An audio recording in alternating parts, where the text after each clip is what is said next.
There you go. Then relax. Good. Go ahead and go down to about 40. Go to 40.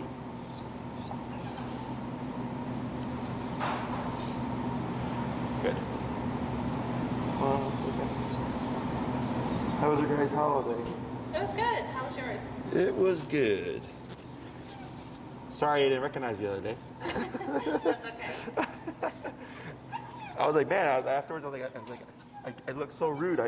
Because I saw you the one time and with the masks and stuff, Well, I was like. Well, and like I'm sure, right? I would imagine that you would recognize me If I, you yeah, if you had, yeah. already inside. So go ahead and give it a tap here. Go ahead and bump it to 45. Good, and see what he does here. We'll take this for now. How's it been? Oh my God, so much better. Good. I mean, I know this probably wasn't like a great. Yeah, I know. I heard him right now. I was like, all right. I was like, because obviously coming into the space, you're not as tight as you would be in the home setting when you're actually walking him and stuff. So good. Yeah. But like, I would say like when I walk with him, like amazing. Like we can go twice as long before I am like, okay, I want to go inside. Okay. Like he is usually, I'd say like at the beginning it's still a little rough because I know you had said to like make sure he like gets to go to the bathroom before we like start doing stuff. Sure. And I feel like after that, like it's like 1 or 2 taps and he's like with me most of the time. Okay. Even like we've had times where like obviously like we didn't see other dogs coming and like he's walked past totally fine, which like amazes me. Mm-hmm. I feel like it's more so now like if there's dogs that he recognizes or knows, right, those are the ones that he's like, okay, well, I don't really care, like I'm just gonna, you know, try and get over to them. Correct. Yeah. Okay, because obviously he's familiar with them. Tap. And then up on your leash. Tap. Tap. There you go. Then go ahead and relax and go ahead and just take one little step back. Good. He's human friendly, right? Yes. Yeah. Hey, Bree, did you shut off a blower already? You're going to? Okay, turn that off and then bring me a 3mm prong. We brought our prong. Oh, you have a prong. Oh, okay. Let me take a look at it.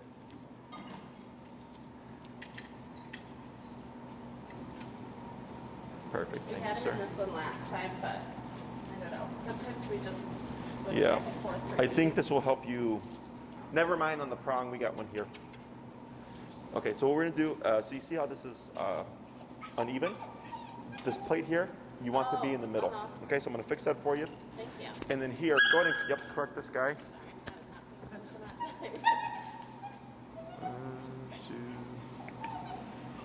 Does this look like it fits him big, or do you think it fits him correctly? I feel like it probably is still big. Okay. This was like the recommended one for his weight, and we've honestly, I think, taken out 5 links already. Sure. And so I don't know, it just felt weird to like keep taking them out if it was. Yeah, he might be a size lower. He might be the 2.25, but this is the 3mm, and that's exactly what I told her to get. Okay. So, just check here. That is correct.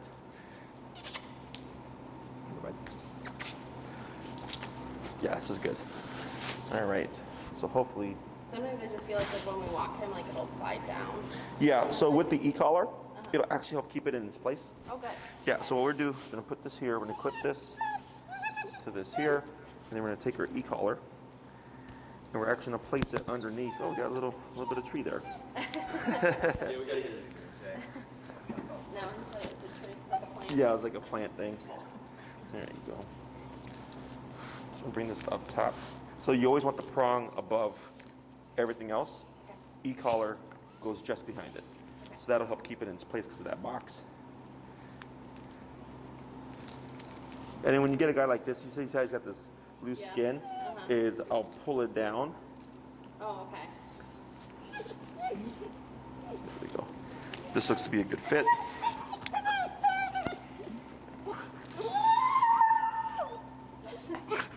Good. Okay. So what the prong is going to do, that residual whining and pining that you get, or like in a situation like when you came in, this will help kind of close that gap a bit so you don't come in and he's like overstimulated. Yeah. It'll help dial him down. So when using the e-collar, so go ahead, I'm sorry, the prong collar, I'm gonna have you pull back. Pull. Go ahead and choke up higher, closer to where the clip is. Yep, now pull back again. Pull, pull, pull. Pull, pull, pull. Yep, now turn in so he turns in towards your leg. A little bit more, and then up, and relax. Good. So here, you're at 40 what? 45. What I'm going to have you do is lightly pull up and tap. Tap. It's going to go to 50. Tap. Tap. 55. Tap. Tap. Tap. Now the 60. Tap. Tap. Tap.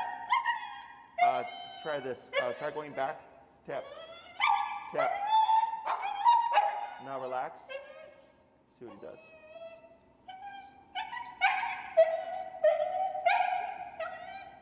When you correct them for this, what's the highest you've had to go?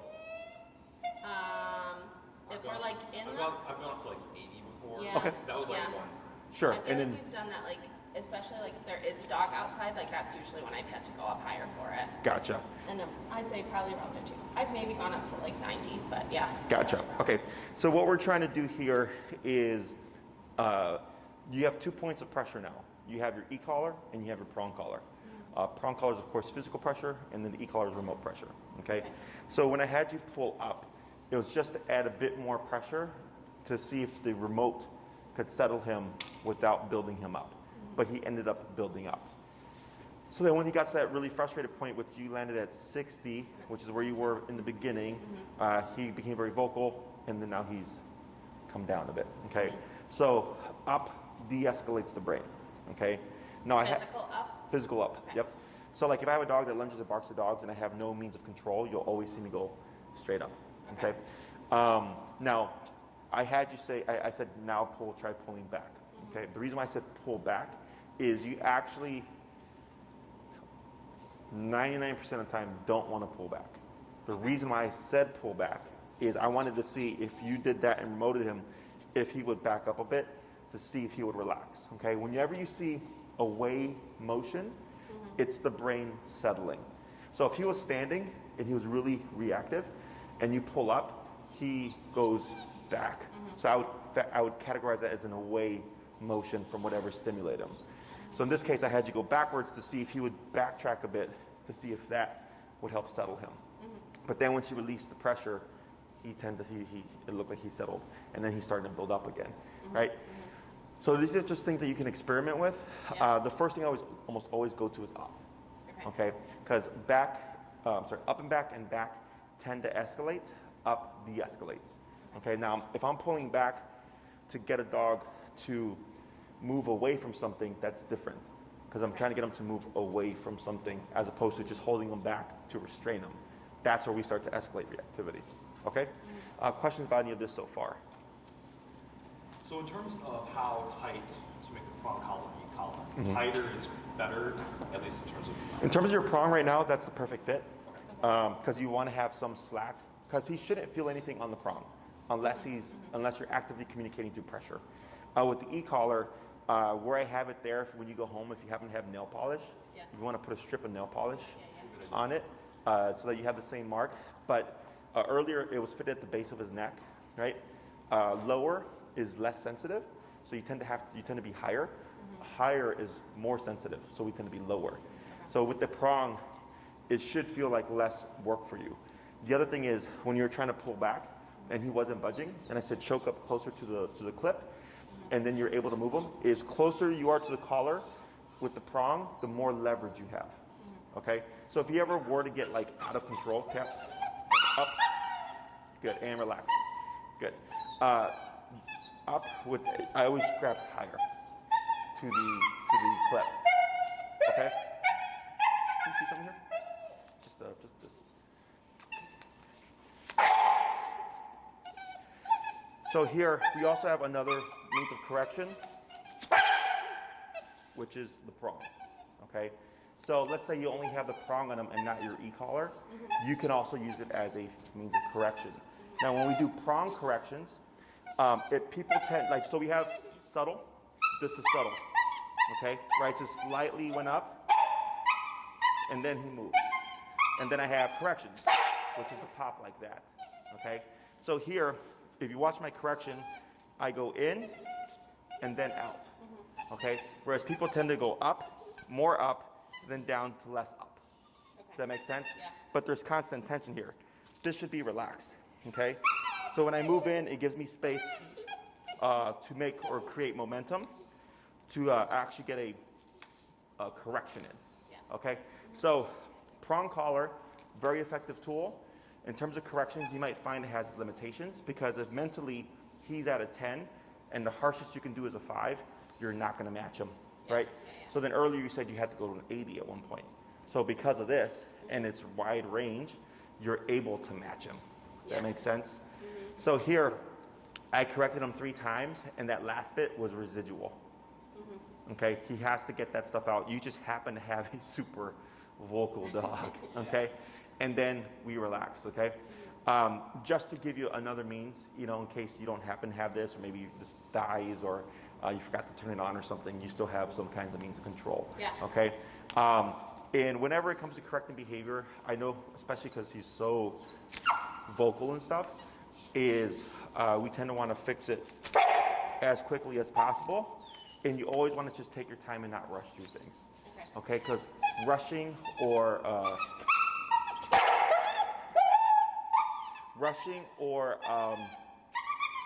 kind of like that anxious behavior of like just stop what you're doing tends to feed a guy like this. Does that make sense? Could you explain it a little bit more?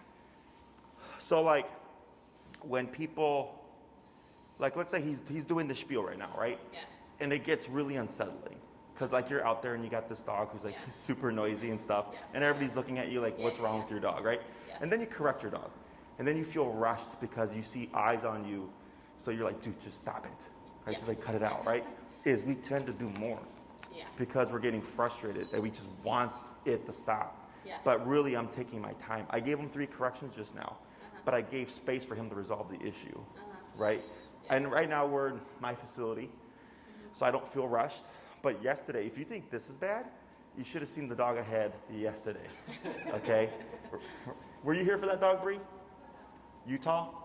Yeah. It was bad. It was really bad, okay? And I felt anxious because the owners are like, is this normal? Like, what are you doing to our dog? I'm sure people walking outside my facility, is there a dog dying in there? Right, but this is a dog that bit the wife, tries to attack kids, attacked the dog out the front door, and is very leash reactive. What breed is it? He's a St. Bernard mix. So his first video is up, his name is Utah. That was their 3rd session and they were struggling. So I finally took the reins because he was just too complicated for them. And I had to break him in. And I was at 105. And he was on his back, rolling, screaming, all over the place. And it took me maybe 15 minutes. And then finally, he gave me compliance and everything was smooth sailing because I broke the behavior, right? And I was telling him, like, imagine you have to deal with this outside. They're like, this is exactly why we couldn't work with them. You know? So I get it. You know, especially when it comes to dogs, people want to give you their opinion, things like that. You know, and if that happens, I just tell people I didn't ask you for your opinion. Have a nice day. And I continue with what I'm doing, okay? But to the best of your ability, don't feel rushed, okay?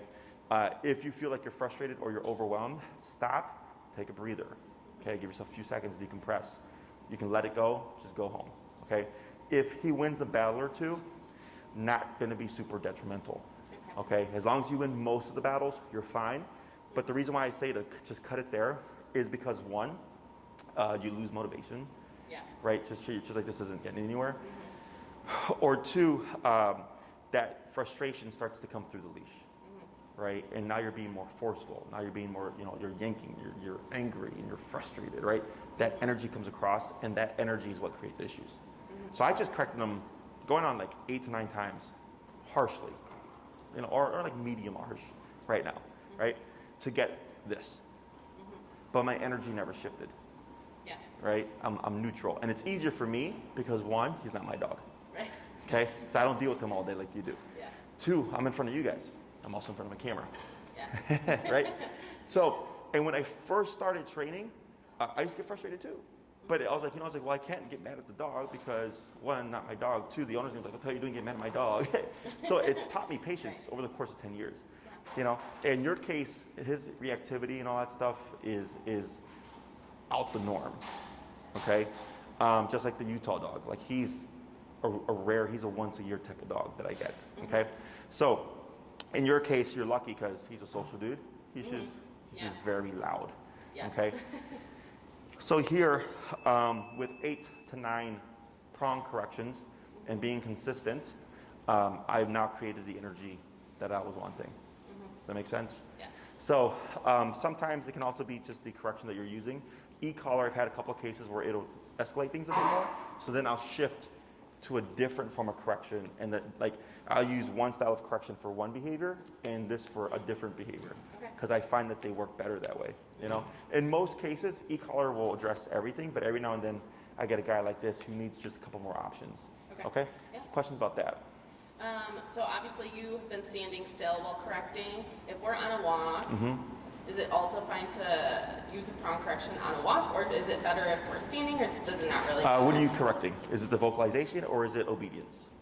I would say it's either vocalization or pulling towards another dog. Okay, so if it's vocalization, that you could just do with the prong, right? So if I were to walk with him, right, and he's in heel position, right, and let's say as I'm walking, he were to become vocal,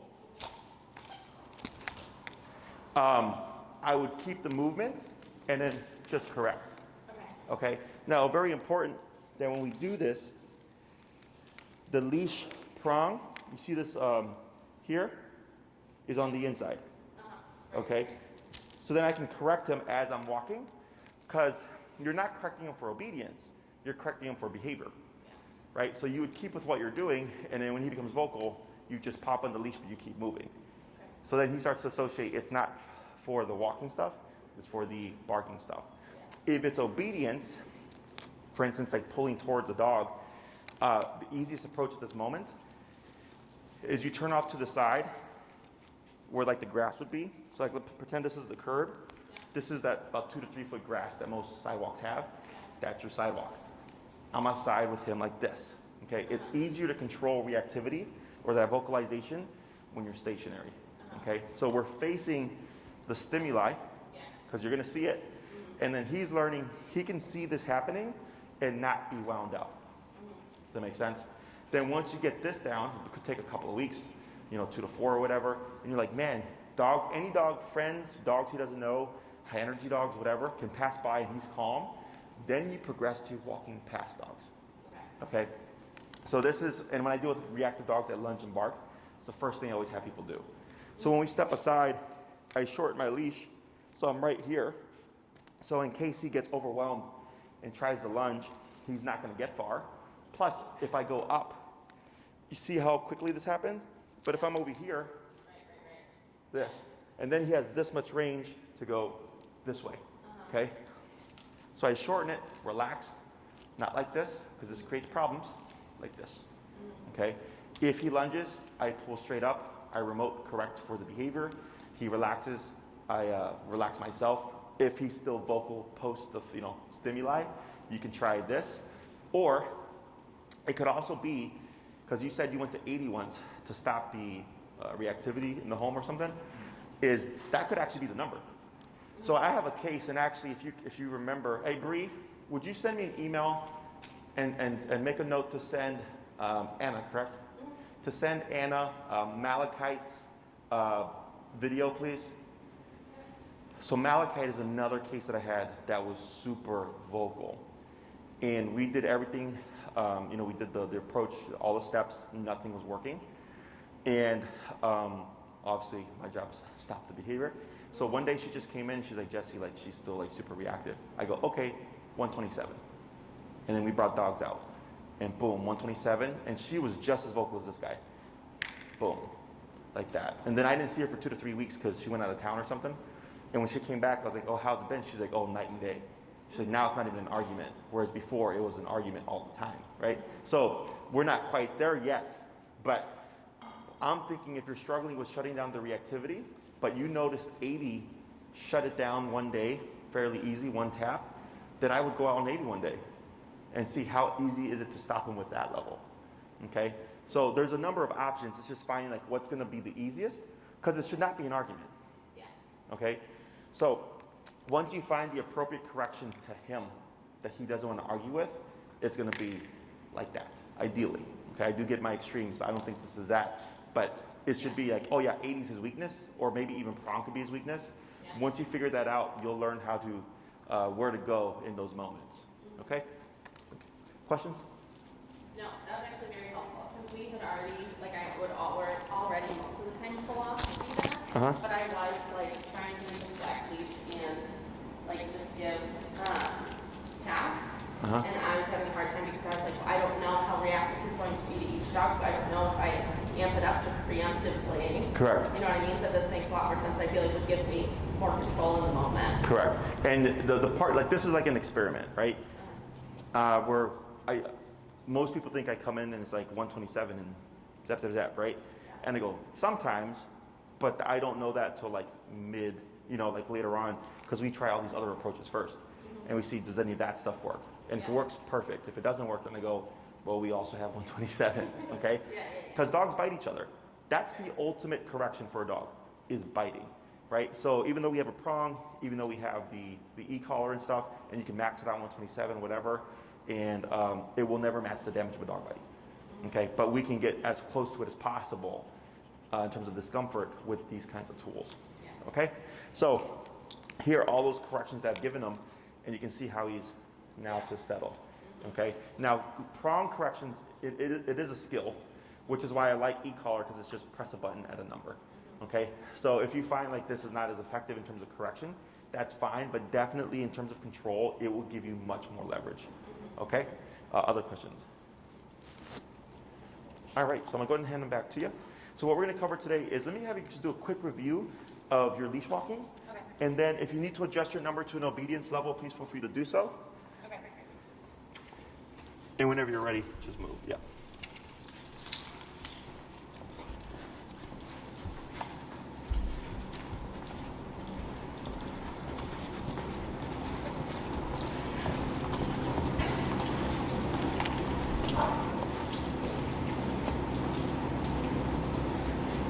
Good. So this is like most of the time I say what we see, which is why I came in being like, it's amazing. Like I don't care if we even move forward from here. This is so much better than it was. Oh, we're gonna move forward. Yeah, I'd say this is pretty good. Yeah. Very good. At the beginning of the walk, he'll drift a little bit, I'll tap him, but then he'll, every few seconds, just look up at me like, Good. all right, we're doing good. Like, Just put in slow to stop here. Perfect. Let's go and swap handlers. What's at what number do you have to change the number at all on your walks? Like raise it? So we typically start at different numbers. Okay. So I don't usually have to change it Okay. unless there's an encounter with a dog. Sure. So I'll start at usually 35, and then if I see like a dog coming, I'll just preemptively raise it to about 40 or 45. Okay. Just because I know it's going to be like a high level of stimuli, and then Correct. usually bring it higher. Okay. But I'll usually end at like 50-ish. Okay. And at 50-ish, would you say like that's when he's at his best? I'd say so. Okay. So I start at 60. Okay. Yeah. And where have you ended? Pretty much usually at 60. Like if a dog comes by, we're usually at like 65, 70, but Sure. not too much more than that. When you start at 60, do you feel like you get him in line immediately? Okay. Yes. Like there are even times that like I know you've said to like give him until he goes to the bathroom, but like sometimes like I'll just like let him know it's on type of thing, like as we're walking. And I usually feel like most of the time he'll get right in line from there. Okay, good. So I'll have you go and do a quick little walk around, and we're going to talk about that, okay?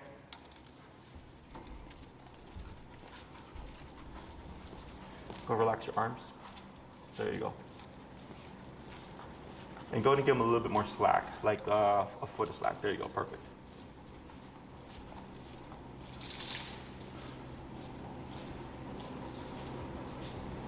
Good, keep your arms relaxed. There you go.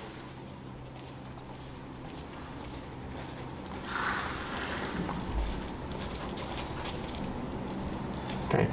I'm gonna have you do another walk, and then you'll come to a stop. Actually, you'll turn around, and you're gonna come to a stop facing that way, about right there. Okay.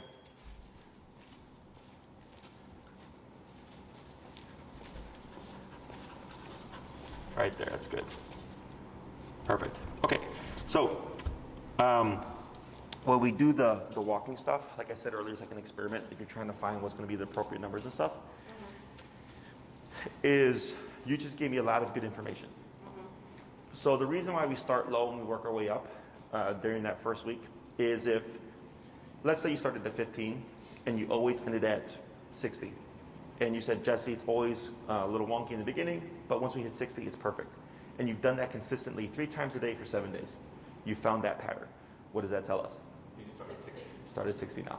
So starting today, you can do what you were actually already doing, is go to 60. Okay? Because that's why he's gambling that beginning. Okay? Because he's going, I can get away with it until dad hits 50 or whatever, right? And, oh, really, Austin? You just went out. Welcome to having a dog daycare. So, yes, you can start at 60 now. Okay? And let's say when it comes to the dog thing, you said if he passes by a dog, you'll need to bump it a little bit, possibly, right? So then I might even do 65-ish for everything so that I don't even have to bump it for the situation. Because you want to be able to have him ultimately. So like, let's say the step aside, right? Let's say you're working at 65, you step aside, the dog passes, and you do nothing. And every time this happens, nothing happens with him. Then I go, wow, 65, even when the stimuli comes into play, I don't have to do anything. That's how we find that perfect number. Okay? Let's say we did 50, and you're like, yeah, he's great 90% of the time. Only 10% of the time do I have to bump it when there's a dog. I don't want to have to always do that. I want the dog to behave no matter what without having to do anything. That's the ultimate goal that we're trying to achieve. And that's how we get there. It's simply just operating at that number. So then he goes, crap. Like even for just obedience stuff with nothing going on, it's 65. I don't want to mess up when there's a dog around. Does that make sense? So you can start doing that, and it'll help tighten up everything else. Okay? In terms of the walking stuff, his walk looked really good. What we're going to do here is remember when you come to a stop, I don't know if you noticed when you stopped how you kind of went ahead a foot or so. Do you know why that is? You didn't slow down. You didn't slow down.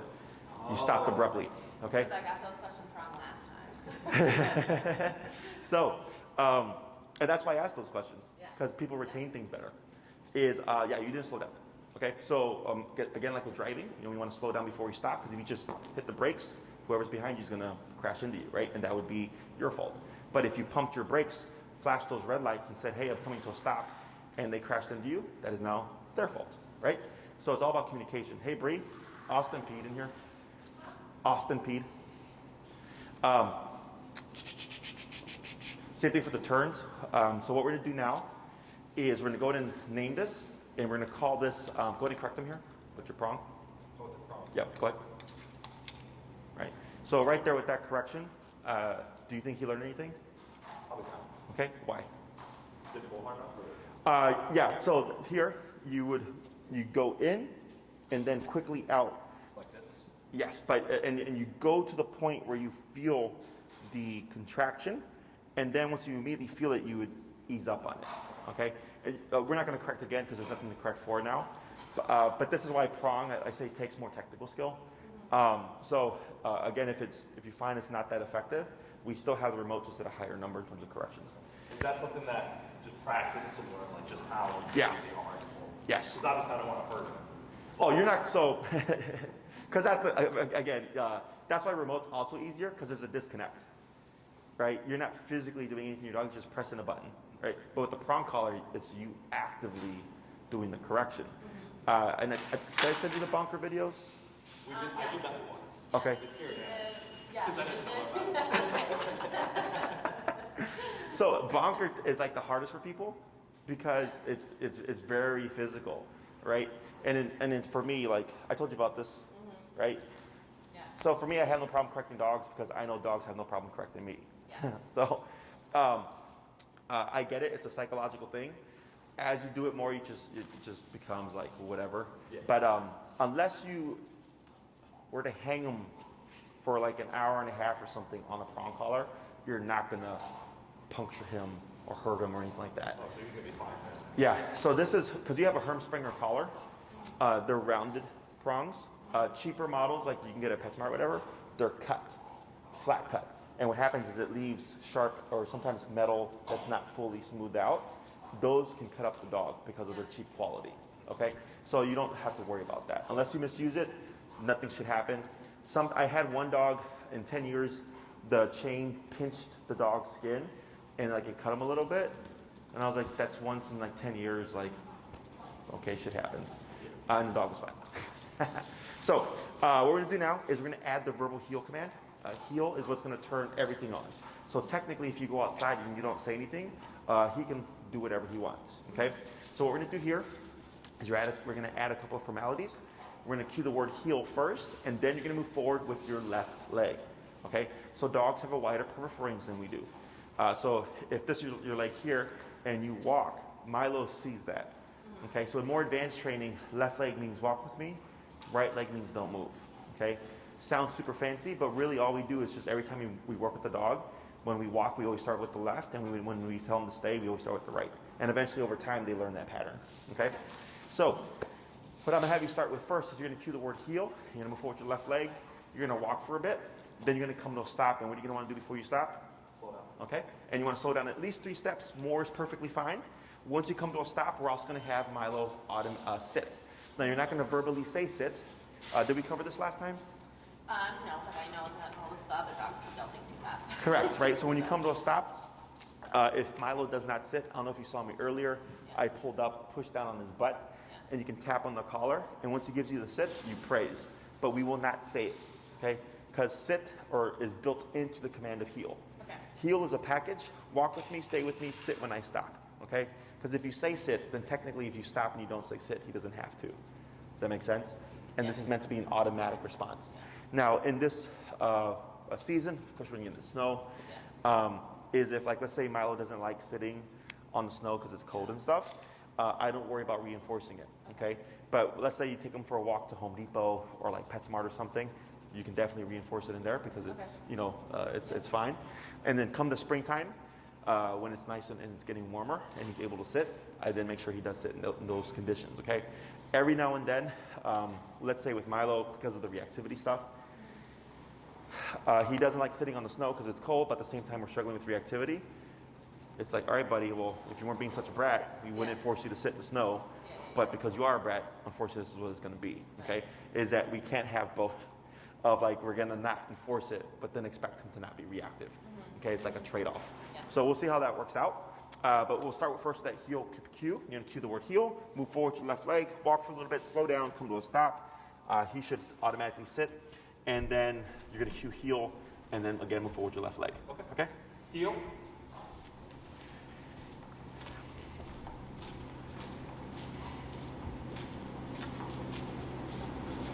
Good. Better. Going to come to a stop. Much better. Now up on your leash, and then down on the hindquarters, and then tap. There you go, and praise. There you go. And you're gonna pause for a moment. Heel. Heel. And then left leg. Perfect. I'm gonna have you repeat that 4 more times, okay?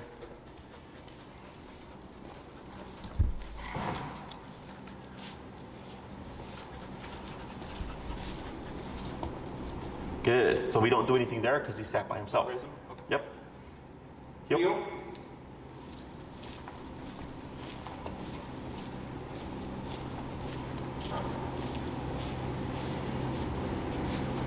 Good. And get ready for a stop. Much better. Now up on your leash. Yep. Down the hindquarters. Yep. There you go. And now relax and then praise. Boy. And a boy. So if you pull up and he puts his butt down, you can just right there stop the sequence and then relax. Okay? Because if he's having a hard time, you can pull up, press down in the hindquarters, and tap, right? And then you continue to do that until he complies. But if he complies with just the subtle pull of the leash or just sits on his own, I just don't go any further. Okay? So then he learns, if I just put my butt down, nothing happens. Okay? A couple more. Okay. Heel.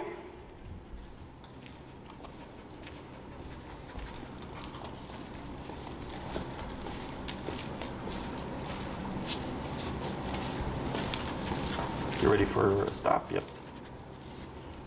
Very good. Perfect. Attaboy. One more. Heel.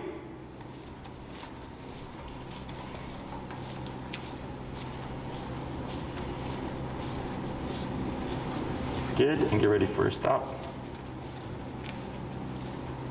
Much better. Beautiful. Okay, now let's go and swap handlers.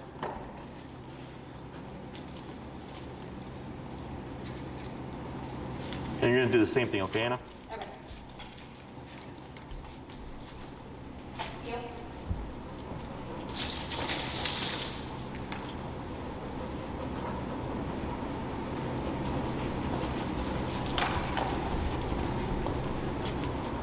Good. Good. Good boy. Heel.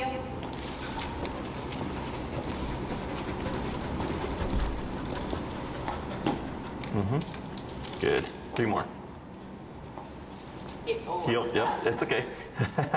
Got tripped up on that one. Yes.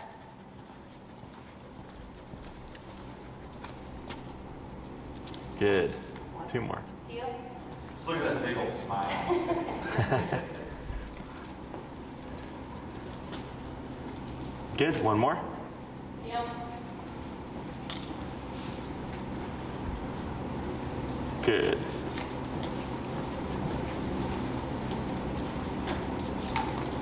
Good. Okay. Now on that last one, because you slowed down, but he forged about a foot. In life, you'd want to turn and tap there. Okay. Okay. He did end up. So you see those front legs, right? So go ahead and take a step up, right there. That's where he should have been. Okay. Okay. So right shoulder parallel to left leg. Okay, so if you're coming to a stop, and this is super common because you know I'm just going to come to a stop, that a lot of times when the dog forges, the owner will ignore it because they're going to stop anyways. So it's not a big deal. That makes sense? However, obedience-wise, he should be stopping with you. So if that happens, even though I was going to stop at a red light, I have to correct that so that we stop in unison. Okay? I did have a question about that. Uh-huh. What if it's a time when, like, so this only happened one time, but like we were crossing the street, and like a traffic light. So like Yeah. to me, I was like, okay, I really can't go backwards. You can't go backwards. Yeah. So what would you do? It's an exception. You Okay. just go across. Yeah. Okay. You just go across, and then I'll go far along. I'll ignore it, and then once I get far enough along onto the sidewalk where I have space to turn to do the correction, then I'll apply the correction. Okay. Other questions? So now we're going to go over turns. So, excuse me, when Milo is getting ahead of you, right? He's not paying attention. What do we do? Return. And Tap. tap, right? We 180, tap, go the other direction. When Milo is paying attention, because you know what you're doing, you know when you're going to stop, you know when you're going to turn, of course we always slow down prior to any of those things, is we want to add specific leg movements to communicate what it is that you are doing, okay? So for the stop, when you started applying the slow down, you saw he was doing much better with stopping with you, right? Because now there was communication. So, excuse me. So now, what we're going to do is those slowdowns are still going to apply, and we have 2 different types of turns, or like the most common ones. We have the crossover, and we have the pivot. The crossover is when you're crossing over Milo. Okay, so you're turning in his direction. The pivot is essentially the 180 turn that you've been doing, but this is when he is paying attention. Okay, so when he's not paying attention, turn, tap. There's no warning, Yeah. right? When he is paying attention, when we're doing the pivot, you would slow down. You extend the left leg back on the right leg and turn. Okay, so it's left, right, left. Now I'm going the opposite way. Left, right, left. Now I'm going the opposite way. Okay, that's one turn. The other turn is the crossover. So this is you're turning to the left. So when we're walking, you would slow down. And this one would be turning at a 90-degree angle with your right leg, right in front of Milo. Then left, and then cutting in again with the right leg for the sake of space. Okay? So let's say on a sidewalk, if you do this turn correctly with the right, left, right, you would stay within the width of the sidewalk. Okay? If you're making just a hard left, you hit the end of a block, you're going to turn this way. You would simply just cross over and then continue moving in that direction. Does that make sense? Mm-hmm. So the reason why we do the two different types of U-turns or pivots is because, let's say there's people walking on the sidewalk here, you can't do the crossover because they're in the space, right? But you have your pivot to go back like that. Okay. Let's say there's people behind you, you can't pivot. Well, now you have your crossover. If the other side of the sidewalk is free. Does that make sense? Mm-hmm. So you have two different types of turns for different types of situations. For the crossover, the most common mistake that I see is that people do a 45-degree cut with the right leg, and it has to be a really sharp 90-degree cut. Because for the dog, when you slow down and he matches you, when you cut in like this, he has enough time to see that your leg is in the way, and he's not going to want to collide with you. So a lot of dogs will either stop or naturally pivot and make space for you, and then you can just move in with the turn. So there actually is no tapping here. Okay, if our communication is correct and Milo is paying attention, he should be just following your lead. So heel is much like dancing, and dancing, if you have an experienced dancer, they can make an inexperienced dancer look good because they know how to lead well. Because there's like let's say like with salsa and stuff, there's pressure. So if I go like this with my partner, she would know to go like this. Does that make sense? So for the dog, same thing. When he sees this, they're masters of reading body language, that they should naturally move with you. Okay, so people always think like, oh my God, the dog's so smart, he learned that so fast. I'm like, they already know this stuff. Body language is how they communicate. So here, when you make these movements, if you slow down to turn left and cross over, but Milo is doing this. This is his head. He's ahead of me. Mm-hmm. What do I do? It's right in the head, right? And turn. And turn. Because he got ahead of you. Right. I see So what you're saying. yeah, because most people actually do what you said. They commit. Yes. They're like, oh, I'm gonna left turn, but I'll tell them like, if you do this, what happens is when you turn left, you'll either trip over the dog because you're in the center, or you push him out like that.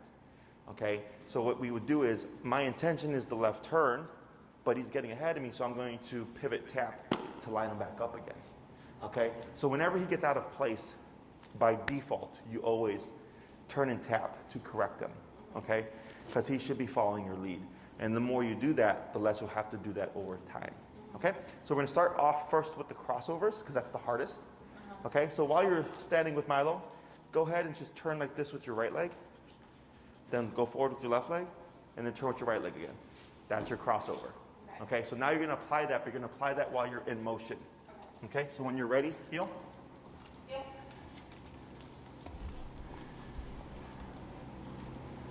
Right. Yep. Left. Okay. Right. You got it. Now forward. Okay. Good.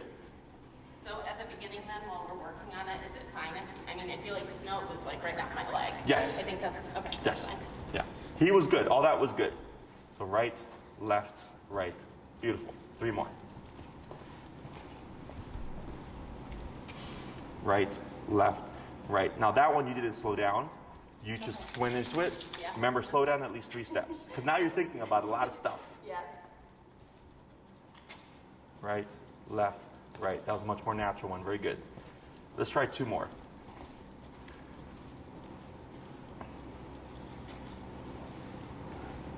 Very good. And you can see where he pauses right there for that second crossover. All right. Try 1 more.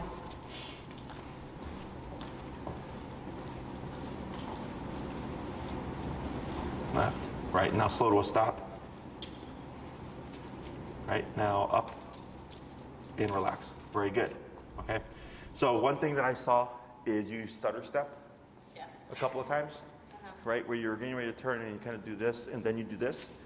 And when you do the slow down, you can slow down for as long as you need to, right? So you slow down, get your timing down, right? Right. Okay. So you just go straight into it, okay? There was one turn that you did like, I think 4 to 5 steps. And it's because you went like this, Yeah. then this, and then you had to like compensate with this, right? And you said, yeah, so I'm assuming you know which one I'm talking about. Yes. When you feel, because you recognize that, like something's off, That's how you know you did something incorrectly. Okay? So then you can use that, that's you recognizing it. So if you ever feel like something's awkward or is not playing out right, it's either we did something incorrectly or he's not paying attention. Okay, so if he's not paying attention, he's gonna be here. Okay, if it's on us, it's gonna be something like that where you did this and you found like your leg movements weren't in line correctly. Okay, so now we're gonna go to the pivots. So that's gonna be while you're stationary, forward left, back on right, and turn, like that. Okay, when you're ready, heel. I gotta have you say it again. Which one do I start with? Left leg. My left foot, okay. Heel. Good pivot.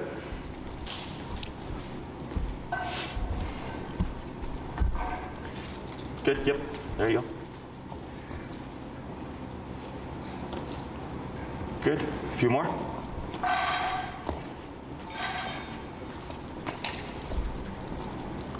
Good.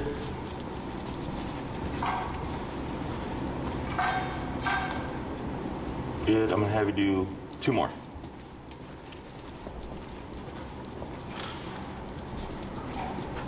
Excellent, and last one.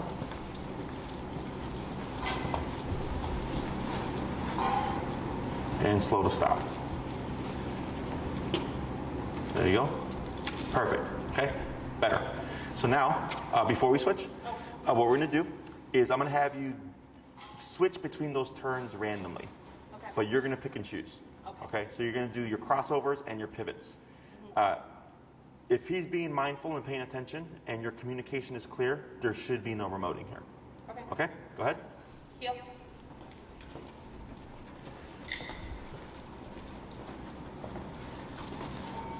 Why did that feel awkward? My own feet. Huh? My own feet. Right? No? I'm sorry, your what? My own feet. No, your movements were correct, Oh. but you forgot something. To slow down. Correct. Okay. Okay. Heel.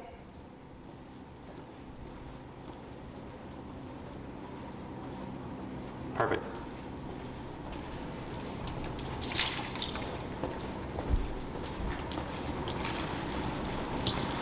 Good. That was good. You did your job. He just got a little bit off course.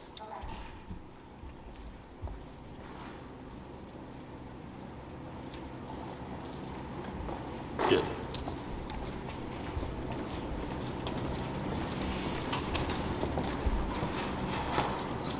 Good. Just a few more.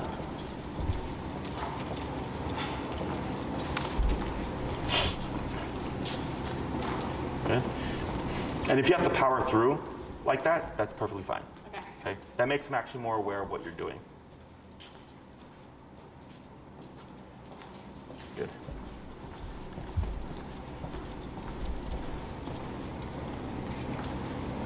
Good. Hey, Bree. Just do me a favor and run to my office and get my phone real quick. Phone. Yeah.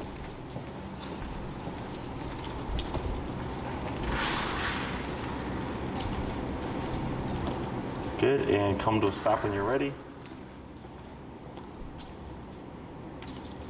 Very good. Now we swap.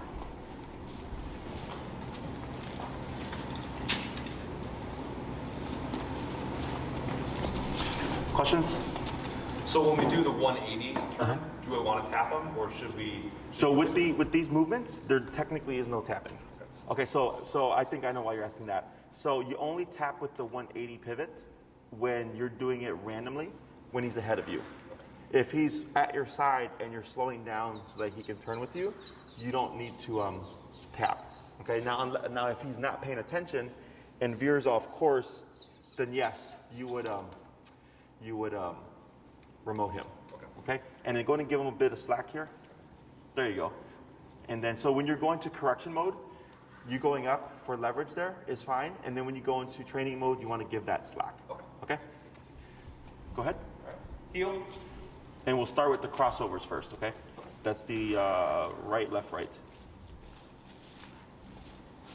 Good?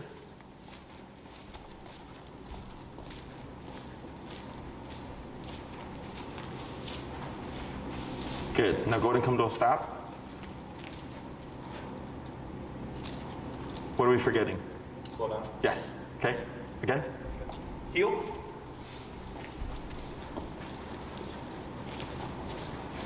There you go. Good turn, good turn.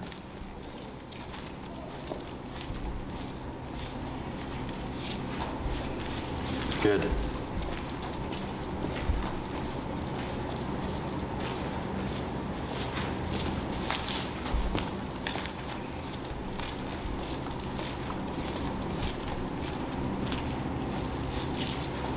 Good, 2 more.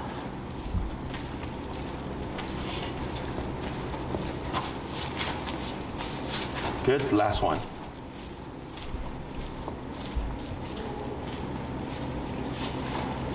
And come to a stop. Good. You still weren't slowing down. It's hard. I felt like I was. I think what it was is that you're already going slow, and going slower than slow, I guess, is maybe harder. So, so if I'm walking like, obviously I'm walking like this and I slow down, it's very drastic, right? But if I'm already going at a kind of moderately slow pace, then it's even slower than that, okay? It happens all the time. It's the most common thing that people forget. Okay, I can just walk faster. Excuse me? I can walk faster, so that way the slowdown is more dramatic. Walk at your pace. So don't ever do anything for him or whatever. Do your own pace, and it's really just being mindful. Are you a fast walker at all? Depends. Depends. Are you a fast walker? Only one that's cold. Well, let's go. So the reason why I ask is like Melissa with Nash. She is a super fast walker. So I remember when I was working with her, Nash kept having trouble with the stopping. And then one day I was like, "Are you a fast walker?" She's like, "Oh yeah, real fast." And I was like, "Okay." I was like, "What's happening is you're walking so fast that you slowing down isn't really slowing down to Nash, right?" So I told her, "Cut your speed like 25% off the bat when you walk with Nash, right?" And then, so what ended up happening is the following week I was talking to her about it. She said, "Oh, she's like, you telling me to just walk slower when I walk with Nash was helpful because now she was in her head of like, I need to walk slower." That when she had to slow down for the stop and turns, it was more dramatic for Nash, so he could actually pick up on it. Okay, so that's the only time where I'll actually tell someone to like do something to help accommodate the dog, because they just walk so fast, right? So what I would suggest is you walk at your pace, and as long as you're not like a speed demon, just a drastic slowdown is perfectly fine as well. You know, if this is your normal pace, and then you like really slow it down for that stop, that's perfectly fine, okay? And it's awkward in the beginning because we're not used to having to like pay attention to these very specific leg movements, right? Unless you guys were dancers or something. I take it you're not, right? So with heel, because it would be unfair to expect him to be psychic and know when we're stopping and crossing over and pivoting and all that stuff, it's important to make sure that we do have this clear communication. So if you ever find that Milo's not picking up on it well or anything like that, it's most likely we're not correcting the forging, or 2, our communication is off. Those are the 2 most common things I see whenever people struggle with the heel. Okay, but your movements were correct. Your step was very pronounced. It was very clear, and because your speed was moderate, he was able to pick up on it because we're also in a training session. But when you're in the real world and you're walking 10 blocks and then you're going to cross over, it's going to be jumbled up. Okay? Questions? So after we're leaving today, are these things that we should be doing in the walk, like when we don't need to be turning, just to like practice that? So yeah, what I do in the beginning is you start your walk, get the potty break out. Once that's done, what I suggest is 5 heels to stops, 5 heels to crossovers, and then 5 heels to pivots. Okay, so you're gonna do like what you did here today, to warm yourself up, and to get your muscle memory going. And then, because the hard part's gonna be, oh, there's a red light and I'm gonna turn left. Now you have to time your movements and slowing down and crossing over in that limited space of sidewalk that you have, right? So in the beginning, I do those warm-ups, and then start your walk, and then you apply them naturally. And then once you feel like you get it and it's ingrained in you, you don't have to do that anymore. Okay, so like for me, I can't do it wrong. My brain is so conditioned to turn with the right leg and stuff. I just do it naturally, you know. But in the beginning, I was much like you, where I was like, "Ooh, what am I doing? Like, how do I walk again?" So it's all normal stuff, okay? So now we're gonna go to those pivots, which is gonna be the left-right turn going the 180, okay? Heel.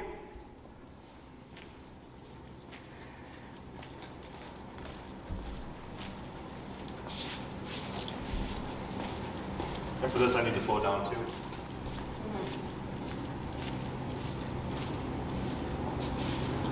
Good.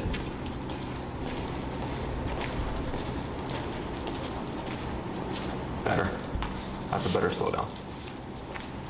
You took more steps on that one. For the pivot, or? For the pivot, yeah. Like you slowed down a bit and then you took more steps, which was good. Yeah. That's much more noticeable.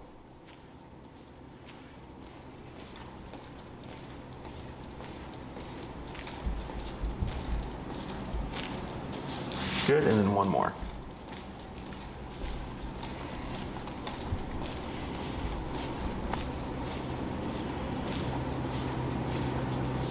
Good, and then you'll come to a stop.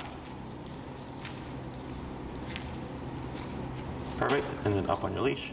Excellent. And now you're gonna do, same thing Anna did, is you're gonna go in between those crossovers and pivots at your leisure, okay?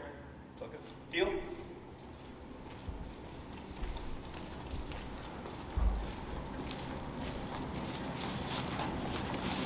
Good turn.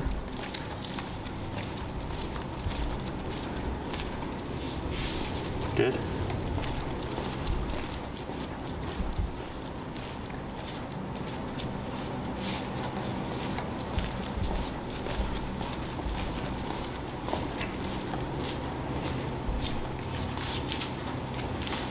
Good crossover.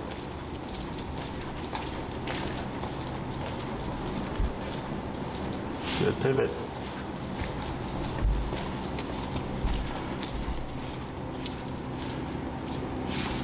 Good, just a couple more.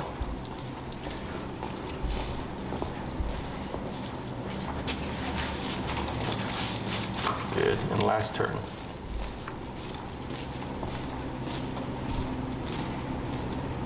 And slow to stop when you're ready. Very good. How many times did you have to tap? 0. 0. Okay, so when your communication is clear and Milo's paying attention, it should feel like that, okay? So his job with the heel, pay attention to you. Your job with the heel, 1, make sure he's paying attention. 2, make sure your communication is clear, okay? So that is heel. That's so cool how that works. Yeah. Like compared to like before we came in, it was like outside, like on the way in, it was like he's yelping around and doing all that, and now it's like he's just He's settled, yeah. So like, let's say, we'll take that for example. You know, coming in, like I heard him and stuff, right? And in my head, I was like, man, I hope they had a good week or a couple of weeks that I haven't seen for a bit. But let's say, you know, this was a place he would come to on a regular basis, right? And obviously, we wouldn't want to ignore that. Like, we'd want to address that. Is you would just make that training, right? So, like, let's say walking to the dog park or something, and he knows where the dog park is, and I would assume he's going to throw that same kind of fit, right? Is walking around the neighborhood perfect, great. Walking past dogs, great. But when I go to the dog park, problem. Then I go, great. Then don't worry about that so much now. Walk to the dog park and make that your training. Until he can go to a dog park and be passive, okay? And then once that's accomplished, then you can go back to doing whatever, right? And then if I notice like, oh yeah, when I walk with him to Petco, it's the same deal, all right? Now the walk to Petco is our new challenge for him, okay? The more you confront these things, the better he gets, okay? So whenever I find a weakness for a dog or a button that I can push, I push it. Okay, people tend to, you know, and I understand if they're like, well, Jesse, I wouldn't really go to a dog park and stuff. I go, I understand that, but you're going to get that behavior. If you get it there, you're going to most likely get it somewhere else as well. So the more you tackle it, the more he becomes this. Yeah. Okay. Questions? I guess I have one. So what if we want to do like a right turn? Or are we just doing 180? Oh, sure. So for the right turn, what it is, it's the same as a crossover, but you go the other way, right? So if we're walking with Milo, right, and I do a left turn, it's like this. When we do the right turn, if it's going to be a was it a hard right? It's still led with the left leg. You would slow down, and then you just curve out like this, and then you just go this way. Okay. Okay, so it's the opposite of the crossover. It's a crossover going this way.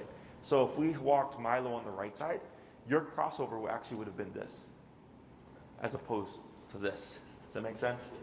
So this one tends to be the hardest for dogs, because when you step to the side, you step out of peripheral range. Okay, so the slowdown is super important there, because what will happen is when you turn off, if the communication wasn't clear, he'll keep going. Okay, so the slowdown allows him to kind of see, and like you'll see him look, and then you'll see the leg coming over, and you can do that hard right turn or whatever. Notice that sometimes when I'm trying to turn right, he'll still want to go that way. Yeah, because you go out of peripheral range. So when I do off leash training for the heel, one thing I do is what I call turns from nowhere, and I'm walking with the dog off or in the long leash, and I'll randomly turn right, because I know when I do that, I'm immediately out of their peripheral range, so I create space so I can correct them to run back to my leg again. Okay, so here on the short leash, what I would also suggest, because now that you have the prong, I am seeing you guys kind of using that prong for communication sometimes. So I think there was one when you said heel and he didn't move, and you popped them. So instead of popping him, remote him. Okay, I think there was a turn for you where you're using the leash to turn him. Let the leash go slack, tap, because he should be moving with you with very little leash work. Okay, this is kind of there, like when you come to a stop and he doesn't sit, you can use it for that. Eventually he should start doing that automatically, or like, you know, if we need leverage because we see a dog coming or something like that. But for the other things, I want him to, as much as possible, do it with you with little physical guidance. Okay, because what happens over time is you'll slowly transition from using the remote to using more of the prong, and you want to use more of the remote. Okay? Any other questions?